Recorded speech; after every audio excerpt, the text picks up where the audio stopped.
уайымы, қайғы, жалпы әйел кісінікі емес, ер кісінің де уайымы деген, қайғы деген ұлы. Абай айтады ғой, кімде кім қайғы ойласа, басқаларға қарағанда ісі жинақы болады дейді. Қайғырсақ ұлы нәрсені қайғырайық. Пайғамбарымыз айтты ғой, Алладан сұрасаңдар, үлкен нәрсені сұра. Үлкен нәрсе жолында болу керек біз. Әйел кісінің, енді сіздер өздеріңіз ойлаңыздар, бүкіл әйел кісі жаңағындай уайымда болса, мен ұл қызымды қалай қылса азамат қылып өсірем, күйеуімді разы қылам, иншалла жәннатқа жетемін, Алланың дидарын көруге тырысам деген уайымдар болса, қоғамды ойлай беріңіздер, қалай өзгереді. 360 градусқа өзгереді. Пайғамбарымыз 23 жылдың ішінде адамдарды қалай өзгертті? Солай өзгереді қоғам.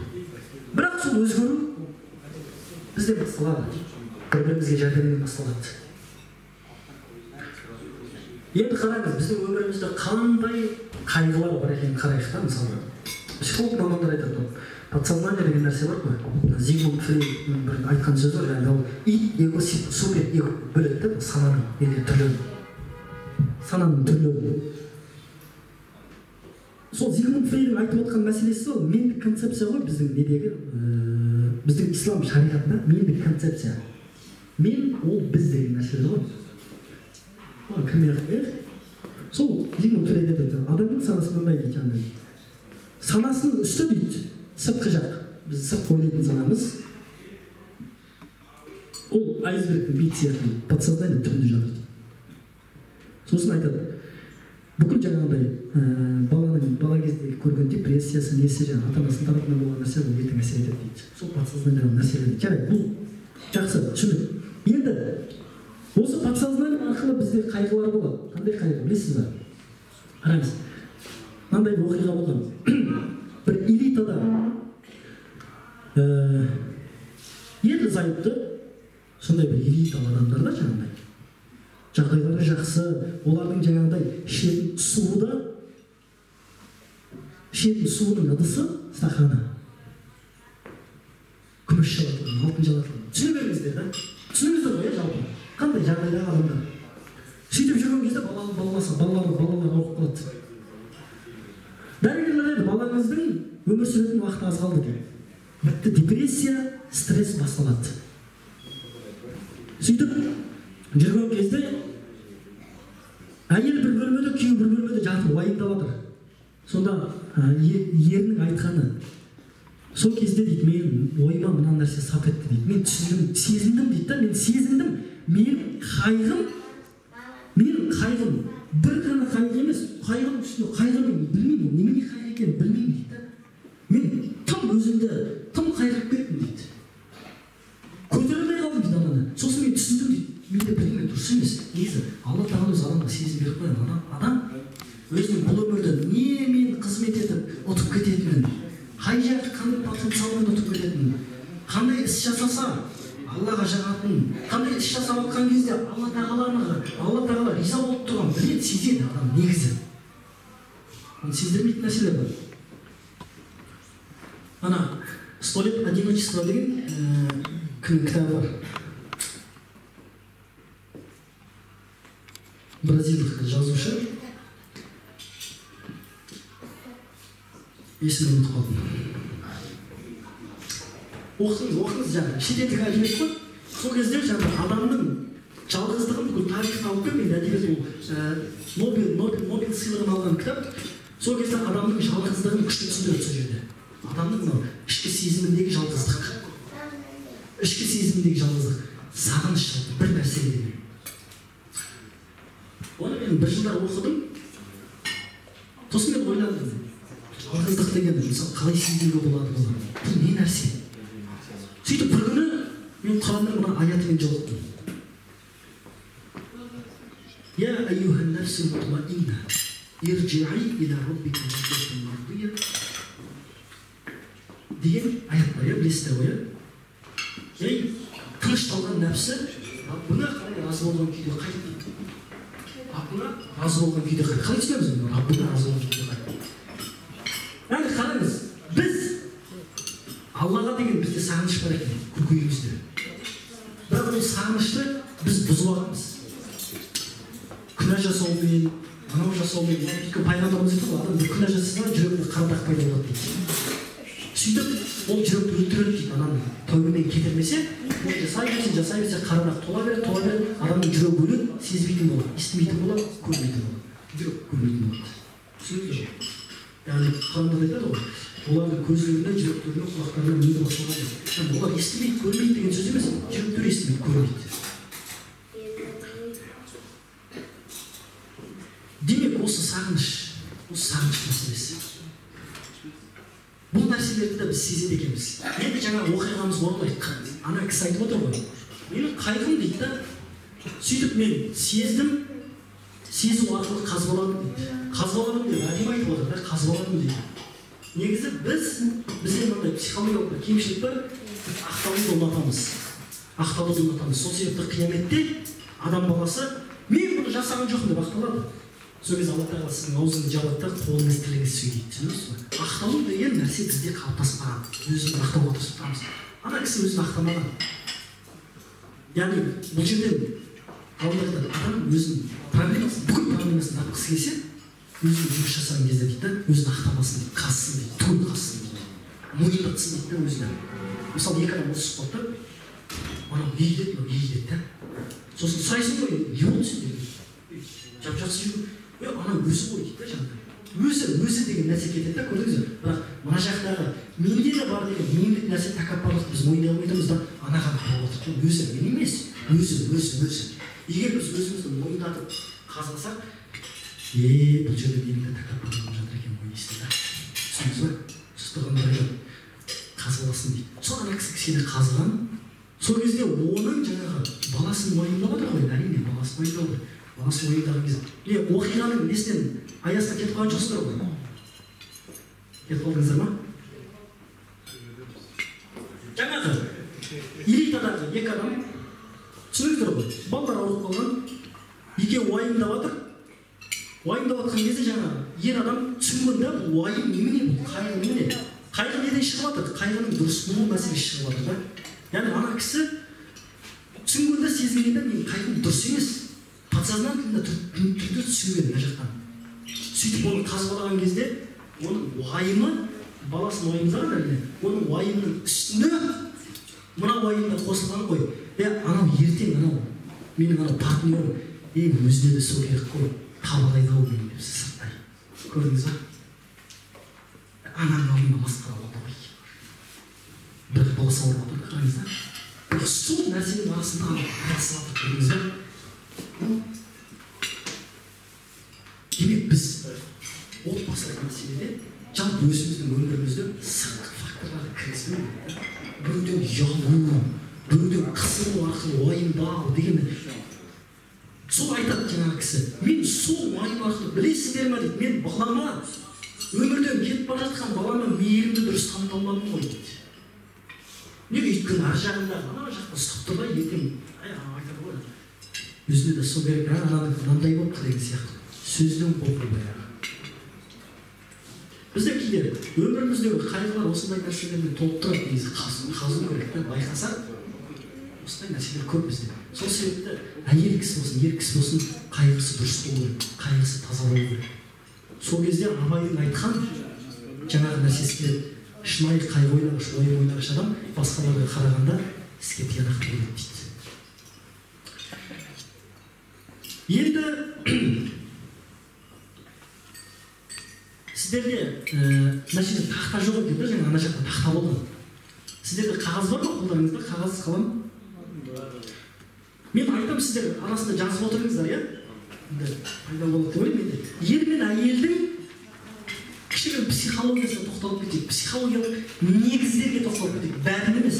Психология түріне жете алмайсың, кете береді. Негіздерге тоқталып кетейік.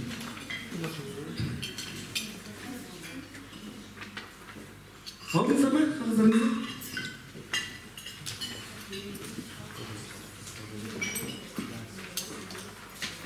Алсаңыздар. Мына нәрсені қарайық. Әйелдің психологиясы мен еркектің психологиясын қарайық, мына тақырыпқа кірейік. Ер мен әйел жалпы тең бе?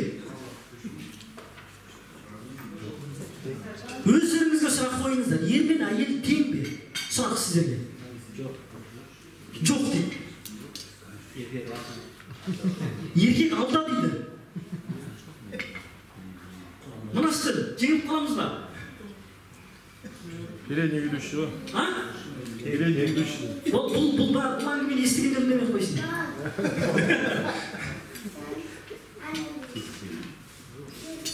Тең емес дейді. Әйел кісілер не дейді? Сіздер мойындап қойыпсыздар ғой. Сіздер өздеріңізді түсіп тапсыздар ғой. Неше жыл болды қалдық. Әйел мен еркек негізі тең ба тең емес па деп қарастырудың өзі дұрыс емес. Негізі әйел мен еркек тең. Әйел мен еркек адами тұрғыдан тең да. Адамның тұрғыдан тең ғой. Еркекті сонда адам деп, әйел сонда адам емес па? Біз төмен түсіреміз бе әйелді? Ол әйел өзіміздің анамыз, өзіміздің қарындасымыз. Адами тұрғыдан тең, бірақ табиғи тұрғыдан айырмашылық бар екен да. Бірағын айтып отырып қой біз. Адами жерін айтпайсыз, бірақ. Бірақ деген жоқсыз ба? Ол жерде конкретно сіздер айтпайға. Бірақ табиғи тұрғыдан айырмашылық бар екен да. Яғни сіздің табиғатыңыз бөлек, әйеліңіздің табиғаты бөлек. Жаңағы отбасылық мәселеде көптеген түсініспеушіліктер осы мәселеден туындайды. Әйел кісі келгенде жаңағыдай сізге өз тілінде бірдеңе айтады, сіз өз тіліңізде бірдеңе айтасыз, оны түсініп отырсыз да, өзіңіз түсініп тұрсыз, өзіңіз айтып отқанды.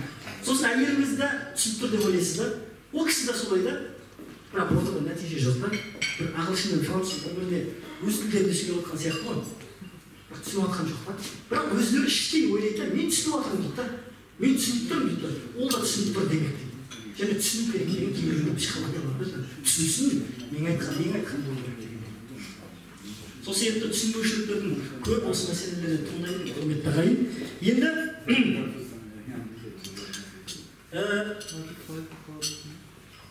сана мәселесіне тоқталып кетейік, жазып қойыңыздар. Сана ұғымы деп қойыңыздаршы. Сана ұғымы.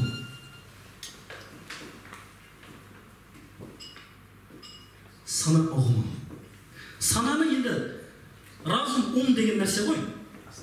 Сана деп ұғым дейді да, енді астына стереотиппен ақыл деп қойыңыз да, ақыл. Ақыл енді сана деген бір үлкен ұғым. Ақыл деген өзімізге қажетті дүние. Жазыңыздар ғой. Енді бір сұрақ сіздерге. Әйелдің ақылы артық па, еркектің ақылы артық па? Еркектің ақылы артық па, әйелдің ақылы артық па? Еркектің ақылы тең бе, әйелдің ақылы тең бе? Әйелдің ақылы немесе әйелдің ақылы кішкене төмендеу. Жауап беріңіздерші сіздер енді. Мен сіздер пікірлеріңізді білгім келеді. Ақылдасып алыңыздар онда. Комментар алып, сіздер айтыңыздар, әйелдер қауым айтсын. Тең ба, тең емес па?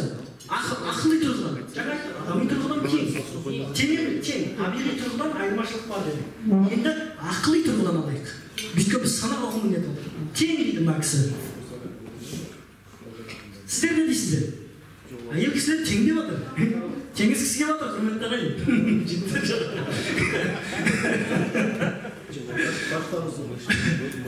Жігіттер жағы онсыз ба? Тең ба, тең емес па? Жобалас? Жобаласты қалай түсінеміз? Сіз бірақ деген қазір айтасыз, бірақ деген нәрсе, сіз конкретно айтыңызшы. Сіз мектепте қалай оқығанына байланысты екен. Тексерейік оны. Мектепте университет шығар. Кейбіреу мектепте мысалы троечник болады да, университетте отличник болады. Жалпы оқу дейді. Онда өмірлік мектепті қайда қоямыз?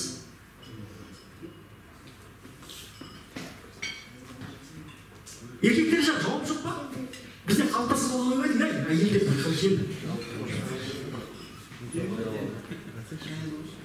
Тең дейді. Анвар ағамызда тең дейді. Қазақта айтады. Не дейді? Әйелдің шашы ұзын, ақылы қысқа дейді. Демек, әйел кісінің ақылы не екен? Ер кісіден төмен емес екен.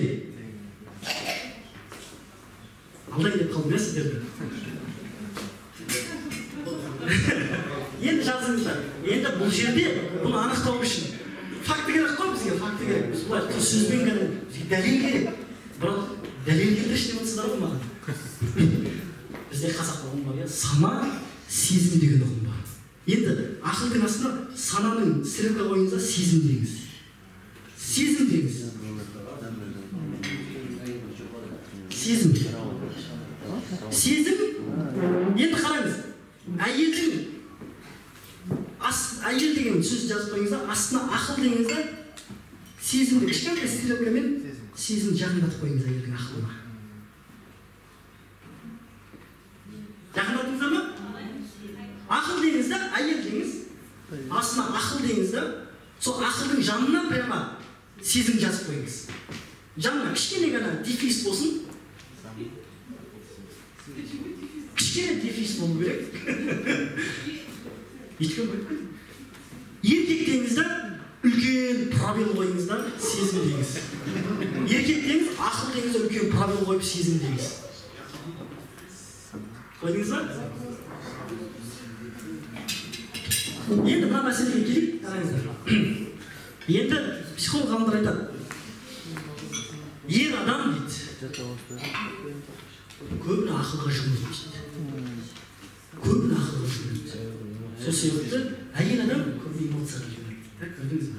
Енді қараңыз, шариғатта бізде мынандай мәселе бар. Сіз бәріміз мысалы неке қидырдық қой? Я неке қидырғанда куәгерлер болды. Бір-бірімізге де куәгер болған шығармыз, иә? Сол кезде шариғатта не дейді? Куә алып келген кезде мынаны істеңдер, екі ер адам келсін дейді. Немесе екі ер адам келсін, немесе бір ер адам табылмай қалса, бір ер адам, екі әйел адам келсін дейді. Бұған қалай дейсіздер? Бір ер адамның орнына екі әйел алып келіп отырмыз ғой біз. Көрдіңіздер ме?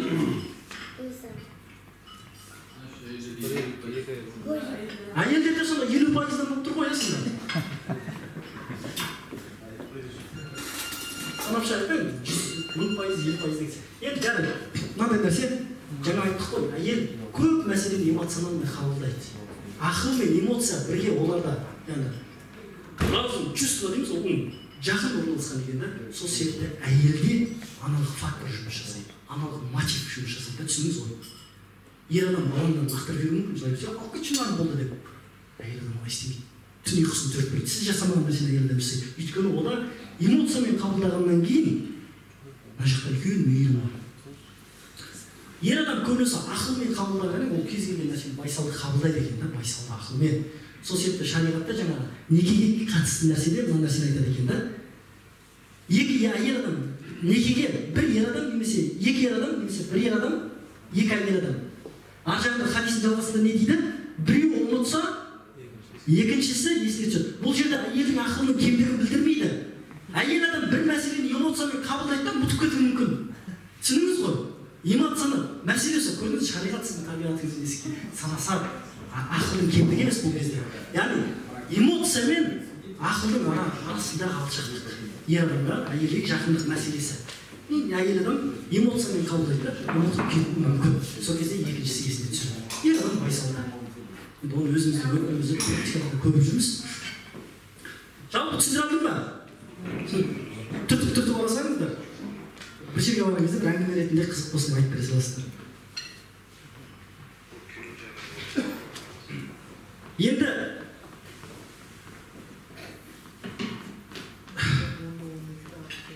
біз ер мен әйелдің психологиясын қарастырып жатырмыз. Енді сол кішкене ер адамдар өзімізге тоқтап кетейікші, біз кімбіз жалпы? Біз нені қалаймыз өзіміз? Негізі маған айттым ғой, Алла тағала біздің психологиямызды жақсы біледі. Әйел болсын, ер болсын. Құранда былай дейді: «Әр-риджалу қаувамуна ала-н-ниса». Ер адамдар, әйел кісілер. Біліп алыңыздар. Бұны Құран айтып отыр. Ер адамдар әйел кісілерге басшы қорған. Басшы қорған. Демек, ер адамның психологиясында табиғатынан бар деген нәрсе сөзді білдіреді. Түсініңіз ғой? Табиғатынан бар нәрсе екен да. Демек, әйел кісіге бұған таласуға болмайды екен. Әйел кісі таласса не болады? Әйел кісі бұл рөлге таласатын әйелдер бар. мойындау керек. Өмірде сол үшін көп ажырасулар болып жатыр. Көп балалар жетім қалып жатыр. Құда жекжаттар бет жыртысып жатыр. Мойындау керек. Сол себепті әйел кісі бұған таласатын болса не болады?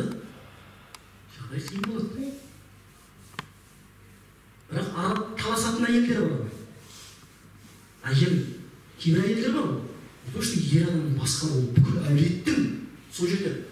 Ол әйел келгенге дейін ол әулетте құрып қойған система бар да.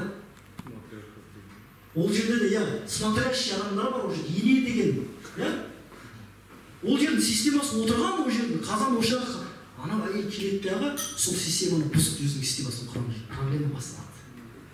Ол не то, что күйеуін басқарады, ол бүкіл әулетті басқарады әйелдер. Бізде қазақта айтады, қызым барған жерге тастай батып, сулайсың дейді. Сол үйдің отымен кіріп, не дейді? Күлмен шық дейді. Немесе ақ көйлегімен кіріп, ақ керіммен шық дейді. Кім екен? Өлігін де сол жақтан шықсын дейді. Түсініп отырсыз ба? Қалай керемет айтады қазақ? Сол себепті жаңағыдай, сондай кейбір әйел кісілер бар екен, таласады. Сонда ер адам мынандай екі типқа бөлінеді екен. Біреулері жаңағыдай. Шымкенттің қыздар зың дейді ғой жаңағыдай. Зың дейтін жігіттер болады екен да. Правый левый. Күш қолданады, немесе боқтайды. Сосын әйел кісілерге әсіресе, бізге де ер адамдарға ескеретін мәселе екен. Адамда негізі ұйықтап жатқан жыланның құйрығын баспа дейді ғой қазақта. Жаңа ойынан айырып қалмаңыздар, әйел екі типқа бөлінеді, келеміз. Мәселені айтып кетейін. Әйтпесе қазір есіме шығып кетуі мүмкін. Маңызды мәселе. Жыланның құйрығын, ұйықтап жатқан жыланның құйрығын басқа дейді. Оятма. Ұйықтап жатқан айдаһарды оятқын ғой дейді. Неге? Өйткені кейбір адам мысалға бір отбасы болады. Ер адам ешқашан әйеліне қатты сөз айтпаған. Бірақ қарайды, бір күні боқтап жатыр, қол кетіп жатыр да. Ол негізі еркек адамның табиғатының сол дәнегі, күштің дәнегі бар ғой, соны оятып алғанда әйел кісі байқамайды. Түсініңіздер ғой, бір тетікті басып байқамайды. Намысына тиіп жіберді ма, анасына тиісіп қойды ма, оятпау керек ондай мәселені. Сол жабулы қазан кейін кейбір әйелдер бар, үндемейтін, күйеуіне мойынсұнатын, бірақ бір күні қалсаң тірі шығады. Тірі шығып отырған әйелдер. Анасына жаңағыдай қатты сөздер айтып отыр ер адам. Оятып алған. Мысалға мынандай. Мысалы, қызғаныш деген дерт бар ғой өзі. Енді мына мәселе, мысалы, хасад, ғибта деп бөлінеді өзі қызғаныш.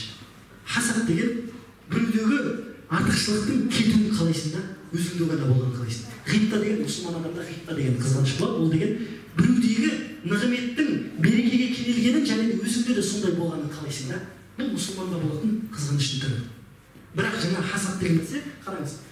Ер мен ер қыз айтып бір-бірін қызғанатын болса, сол қызғаныш шегінен шығып кететін болса, басқа да сезімдер тудырады.